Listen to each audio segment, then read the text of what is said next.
That definitely seems a lot higher than I remember it being. But maybe they've increased it now. This is a 2022 report. Okay, that's probably enough Inside Edition. We'll move on.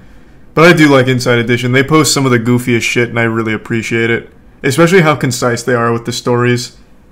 I'm a fan. Let's watch the new Patrick CC. Mustard and cake! All the haters will say it's fake! This is probably the darkest the Instagram time. Clout era. Much simpler times. Boonk was stealing lobsters right out of the tank and destroying his local Dunkin' Donuts. Supreme Patty was squeezing lemons in his eyes and having a smoke break with Santa. Danielle Bergoli, Woe Vicky, and Lil Tay were the laughingstocks of the internet, yet somehow making full-time careers from it. Long neck, wide neck, holy god were, just doing what they do. It wasn't all a spectacle, though. There were some gems in there. We had The Shiggy Show, Fatboy SSE, Reggie Baby, and Kush Poppy. I don't remember them. Along with many others making genuine content that millions of people loved. On top of this, we had the emergence of SoundCloud rap, which was so deeply intertwined with social media viral culture that it was hard to tell the difference between an influencer and a rapper. However, whether it was genuine content creation or straight up clout chasing nonsense, the Instagram clout era is officially over. And with the Island Boys being here and gone within months, I don't think it will ever come back. I disagree. On TikTok, it's still pretty alive. Being a public nuisance is still really popular for clout on TikTok in particular. Maybe not on YouTube or Instagram anymore, but TikTok, it still does well. Stay hydrated. Before I start, there are plenty of content creators that I'll mention in this video still making a living through Instagram independently. In this video, I'm referring to the cultural relevance and interconnectedness of a number of creators that were exploding in virality from 2017 to 2019. How their careers exploded. Also, I don't know if anyone's checked in on Longneck over the last year or so, but it's super fucking sad. The last video I saw of him was, I'm pretty sure he was getting evicted, and he was wearing a diaper. It was rough. Like, it was fucking rough. 2019. How their careers exploded to the highest of the highs and literally everyone knew about them, and all the factors that led to the downfall of this era. YouTube has been the dominant video-based platform on the internet since 2008. However, when the app Vine exploded in popularity in 2013, we realized how big of a demand there was for short-form video content on social media. Unfortunately, behind the scenes, Vine was a train wreck of a company that created one good thing but refused to innovate. Instagram launched its 15-second video feature compared to Vine's 6-second videos, so creators had literally more than double the potential for content. Popular Viners like Lele Pons, Jake and Logan Paul, King Batch, and Jerry Perpdrank slowly drifted away from Vine and would focus more on YouTube and Instagram. By late 2016, Vine had nothing more. I never used Vine a single time in my life. However, these Viners had I never even heard of Vine when it was popular than what we saw emerge in 2017. It just wasn't big at my university. PG-13. I don't really have good enough words to describe their humor, so you can see for yourself. Hey, let me see your phone for a second. Okay. Time's up. That's 1 second. That's not what I meant. That's what I meant. What? What we learned. Go. I gotta ask you something. What? Are you sleeping? A lot of it was relatable humor with a bit of a creative twist aimed at teenagers. The skits were usually filmed very well, with added sound effects and creative techniques, but the jokes... There were two other popular comedians emerging. The Shiggy Show and Fatboy SSE. These guys were not Viners. They actually both started out as artists. They were the next generation of comedy on Instagram. Their comedy was R-rated and aimed more at adults, kind of a notch up from the Viners. Shiggy and Fatboy usually had low quality production, but were genuinely funnier. Plus they had interests in sneakers, basketball, dancing, and really all things intertwined with hip-hop. Throughout the social media era, rappers have essentially been the gatekeepers of what's cool and status quo. I was about to say. I don't like that. It's so bad. That's fine. So when the rappers wanted to be connected with the... It's so bad. What did that say? I can't read that. It's like an emo Ezra Miller wearing metal mins. What does that say? Oh, this is his brand? Vitamins. It says... Vitamins. That's fire. So when the rappers wanted to be connected with the lit influencers on social media, they became extremely popular as well. Shiggy and Fat Boy pretty quickly had a lot of poppin' rappers following them on social media, and they became sort of the first tried and true Instagram It means comedians. clothes in Now French. we had the Viner PG-13 humor on one side with high-quality skits, and the Instagram R-rated humor on the other side with low-quality filming but better jokes, which was poppin' in the hip-hop community. Whenever there is a bar set, someone is always going to push it. There became a demand for content that was a little more crass, a little more shocking and in your face. In 2017, we got exactly that. The TV MA humor came with low quality videos and low quality humor, but they were basically willing to say and do anything. Oh, I for hated shock that value. fucking trend The year from 2017 started off who started with it? the extreme Bonk? virality of Danielle Bergoli's "Catch Me Outside, Dr. Phil" episode. Stupid people have gotten famous They put him in plenty a of times coffin before shit? her. But the whole reason she got popular was because she was an ungrateful, rude little girl who wanted to fight everyone, which was funny as hell. Instead of being embarrassed by the public bullying, she encouraged it, then built a massive following on social media, just continuing the same behavior displayed on Dr. Phil. A few months later, we had the extreme blow-up of the rapper Lil Pump. While making songs was his actual career, he became mostly known for his social media antics. He had a ridiculous image, terrible face tats, colored hair, obsessed with gaudy and expensive designer clothing. He would post videos of him doing drugs, destroying hotel rooms, starting unwarranted beefs, and basically anything that would get attention. We were entering the stage of not. I didn't know knowing the any of that. I difference just between a knew his social media music was star trash. and a rapper. In That's the what summer most of people made fun of 2017, we him saw for. the emergence of Supreme Patty and Boonk. Again, both of them started out as rappers. Patty was mostly doing skits that involved him consuming grass. Is Resub Sorry for Melio all the and censorship that's about to take place. and He Rivet? lit up in public, with homeless people, with cops. Boonk, on the other hand, was quite literally just filming himself stealing. From fast food restaurants, sneaker stores, Best Buy, the whole time yelling "Boonk Gang." These two were constantly trying to outdo themselves to keep up with the viral high. Patty's stunts got crazier, and Boonk just kept raising the stakes with his theft, as well as just any ridiculous scenario that they could put on social Makes media use of so that mystical. people would be like, what the fuck? In that same time frame, we had Whoa Vicky go viral. Yeah, his for whole taking shtick an was just committing ancestry crimes, test and basically. claiming that she was 25% I fucking black. hated that guy. She went on a tirade identifying as a black woman despite her appearance as white and her mother being white. She just black on like Okay. that color. Really? Yeah. Okay, she's black, so that sounds about right. All right, so because a lot of people, that seems to be one of the most contentious things about you is that people just refuse to Valerie? believe that you're actually black. Whoa Vicky was the first to be inspired by Danielle Bergoli and essentially copy her viral formula. Let the world just laugh at me. There was no comedy, no production value, just 100% look how ridiculous I am. And people were eating it up. This is a tutorial on how to be a gangster. First you gotta get the look. Ugh. And real niggas always keep a few bands on them. Danielle is now Bad Baby and dropped a song called Hi Bitch, which racked up 50 million views in 2 months because it was kinda good and we didn't want to admit it. Then she started consistently dropping music generating millions of streams. Holy Naturally, shit. all the IG clout demons followed her lead. Patty, Boonk, Vicky all started dropping music and all of them were getting big numbers. I would say 80 to 90% of the people were curious, but some people were actually fans of their music. By the end of 2017, the foundation was laid for this nonsensical Give some TV snack. MA shock value Instagram humor. It was in 2018 where it would all reach new heights we never could have predicted. The Instagram clout wave was becoming a real career. These influencers were actually making money and were building a genuine fan base despite being a mockery. Hip-hop pages and media outlets were consumed with this That's true. I platform. guess back then you could make a career out of just being a punching bag, which I don't think you can anymore. And the Island Boys proved that. So I guess it really was super different back then. Maybe he's right. Maybe that is behind us. Culture rather than actual music, which led to a He's lot of Resub bullshit Assassin, being Prime promoted Irish. and true talent being sidelined. We had this culminate to Lil Tay becoming famous, who gained over 1 million followers in 2 weeks. Prime She Soapy. was a 9-year-old girl directly influenced by the Lil Pumps, Bad Babies, and Whoa Vickies of the world. This is such a... I see this a lot. The Island Boys made a ton of money. I promise you they didn't. Do you know how little money you make from TikTok itself? I think it...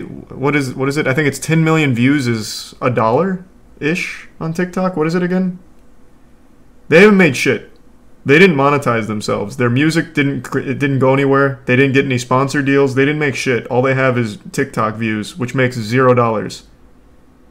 They didn't make anything, no matter what they tell you. I promise you they didn't make shit. Thanks to the resub Penguin and Sincerely. in the I-8. I dropped 200 racks on this car, and I'm only 9 years old. I got the Brock. keys to this car. They even got into a fight. Okay, then do it then. Then do it. We would later find out this was all orchestrated by Tay's older brother, but in the meantime, millions of people all over the world were indulging in the absolute farce that was the world of Lil Tay. Supreme Patty was 10 linking up million with views rappers is and not a building dollar. genuine How about we look it up? I'm pretty sure it's $1. With the, because the only way you make money on TikTok is the TikTok Creator Fund. Let's see.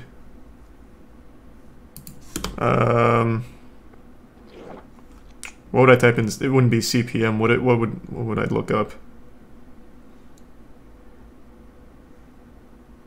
You're wrong, lol. Yeah, the guy with a TikTok account with almost 1 million followers doesn't know what he's talking about. Granted, that makes $0 because I'm not in the fund, but I do know about it. What the fuck is it? What would I type in to find the conversion?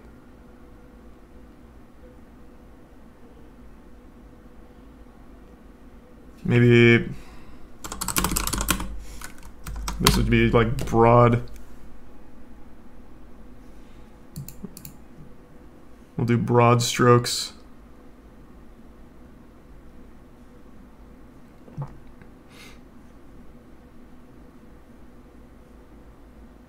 $2 to 4 cents for 1,000 views, so $20 to $40 after reaching 1 million. That definitely seems a lot higher than I remember it being, but maybe they've increased it now. This is a 2022 report. So about $20 per million views, I guess.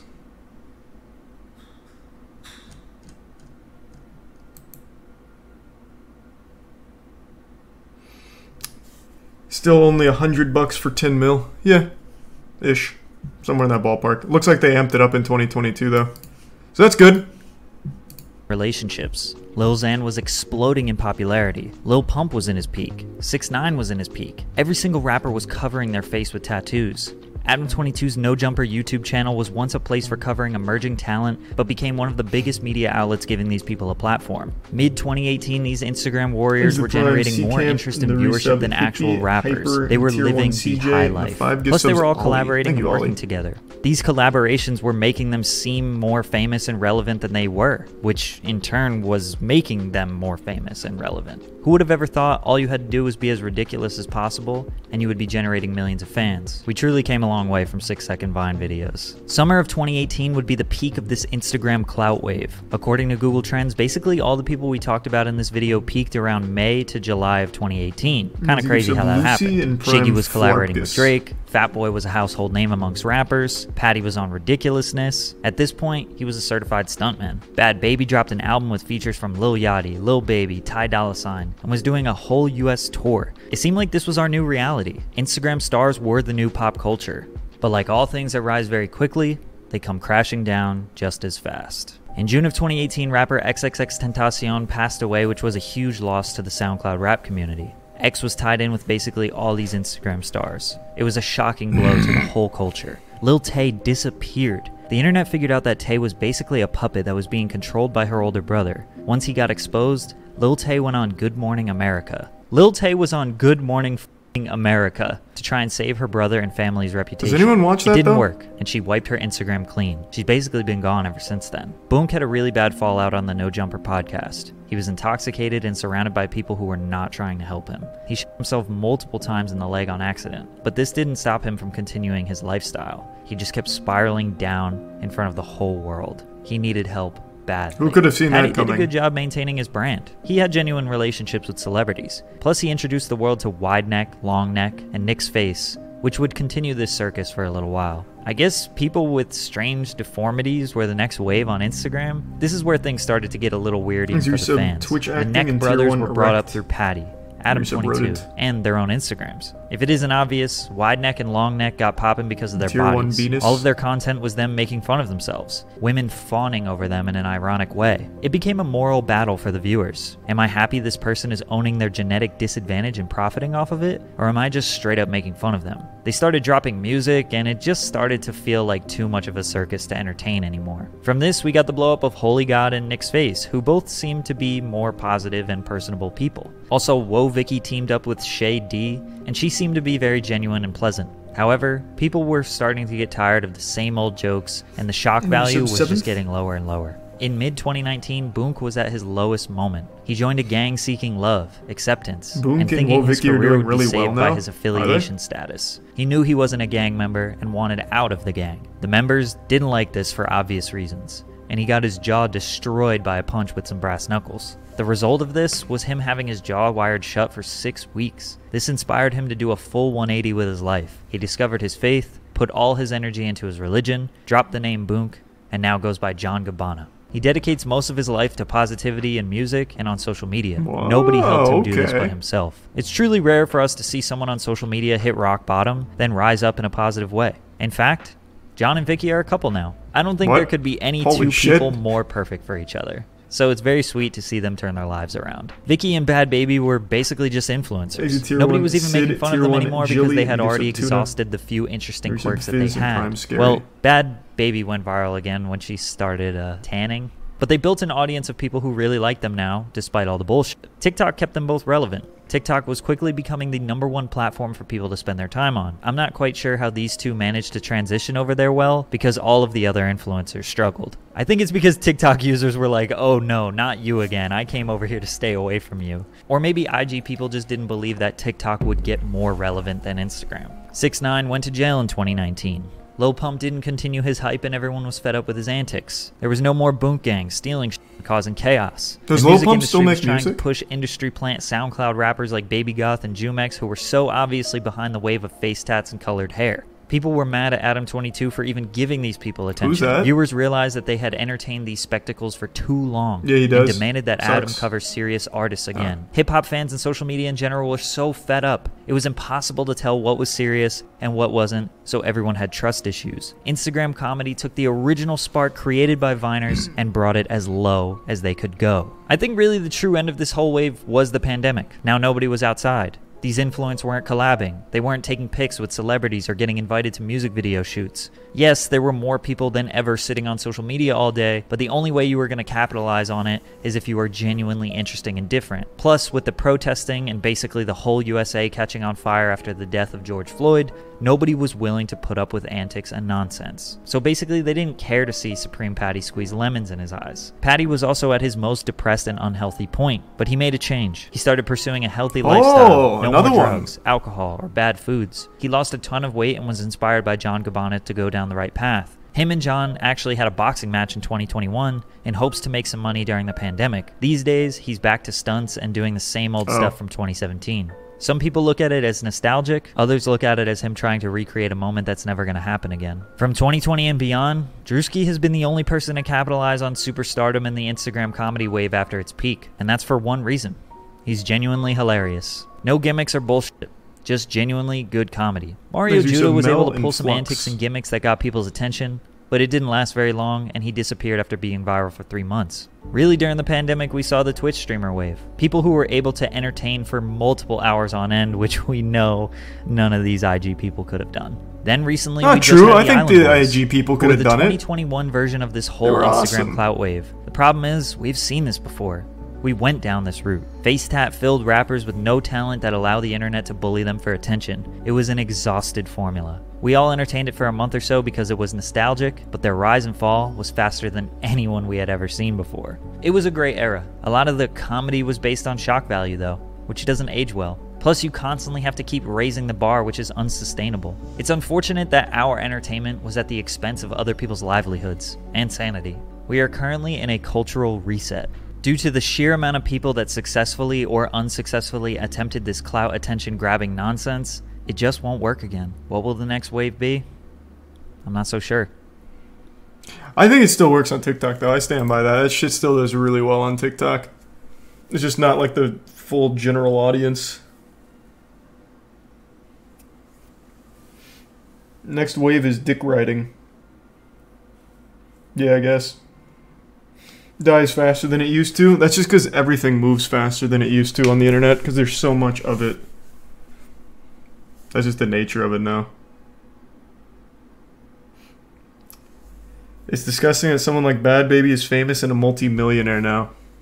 Well, you're about to have a real bad day when I hit you with this fact. She has made over $50 million on OnlyFans.